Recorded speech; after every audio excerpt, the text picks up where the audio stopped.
আসসালামু আলাইকুম। এডু এক্সপার্টের পক্ষ থেকে সবাইকে স্বাগত। আজকে আমরা দেখব কিভাবে আমরা মার্কশিটে ওয়ার্কিং ডে এবং টোটাল প্রেজেন্ট ডে নিয়ে আসতে পারি।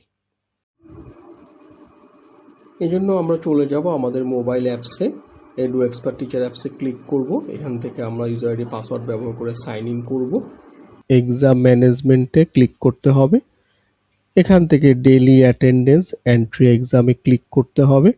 ডেইলি অ্যাটেন্ডেন্স এন্ট্রি এক্সাম এই বাটনটা যদি না আসে তাহলে অবশ্যই আমরা এখানে রিফ্রেশ বাটনে ক্লিক করলে আশা করি এই বাটনটা চলে আসবে।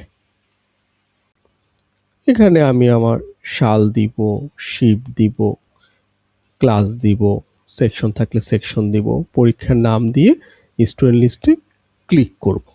এখানে দুইটা অপশন আছে, ম্যানুয়াল এবং অটো। প্রথমে আমরা ম্যানুয়ালটা দেখি। ম্যানুয়ালে ক্লিক করলে আমরা এখানে রোল ফ্রম এবং রোল 2 দেখতে পারবো। এখানে হচ্ছে রোল 1 থেকে 5 পর্যন্ত, তাহলে আমি রোল ফ্রমে 1 দিয়ে দিলাম এবং রোল 2তে আমরা 5 দিয়ে দিলাম।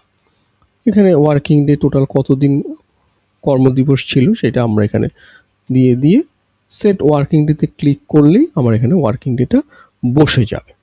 এরপরে আমি প্রেজেন্ট ডে 4 দিনে কতদিন আসছে এভাবে আমি দিয়ে দিতে পারবো।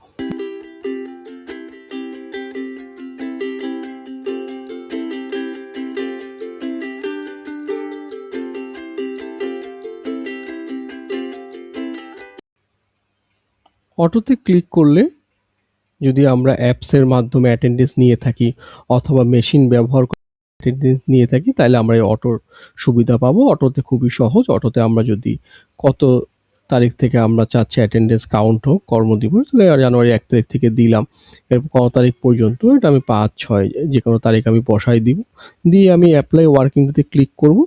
অটোমেটিক সফটওয়্যারে ক্যালকুলেট করে এটা চলে আসবে। এরপর আমি একটা সাবমিটে ক্লিক করলে আমার কাজ হয়ে যাবে এবং এইটা আমি এখানে অ্যাটেন্ডেন্স কাউন্ট লিস্ট ডাউনলোডে ক্লিক করলে এইটা পিডিএফ আকারে কম্পিউটার বা মোবাইলে আমরা সেভ করে রাখতে পারবো। জি, ধন্যবাদ।